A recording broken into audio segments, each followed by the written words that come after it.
இன்றே டவுன்லோட் செய்து உங்கள் ஃபேவரட் ஷோக்களை என்ஜாய் பண்ணுங்க. எப்படியாவது என் பிள்ளைய என்கிட்ட கொண்டு வந்து சேர்த்துருமா.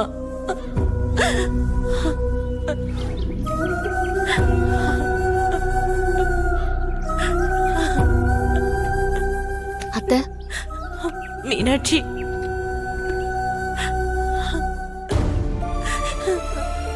என் பையன் ஜீவா. அத்தை, எனக்கு எல்லாம் தெரியும் அத்தை. ஜீவா அப்படி தப்பு பண்றவன் இல்லம்மா. ஜீவா ஏன் வளர்ப்பு, நிச்சயமா அவன் தப்பு பண்ண மாட்டான். எனக்கு என்ன சொல்றதுனே தெரியல அத்தை.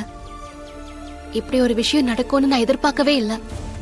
ஜீவா ஏன் அங்க போனோம் தெரியலையம்மா. ஆனா தப்பு பண்ற எண்ணத்தோட அவன் அங்க போயிருக்க மாட்டான். தெரியாம போய் மாட்டிட்டு இருந்திருப்பான்.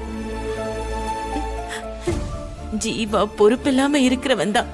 ஆனா அவன் மனசால கூட யாருக்கும் எந்த கெடுதலும் நினைக்க மாட்டான். எந்த தப்பு தண்டாக்கு போறவனும் இல்ல. தப்ப தட்டி கேட்கதான் அவனுக்கு தெரியும். மத்தபடி அவன் தங்கமான புள்ள.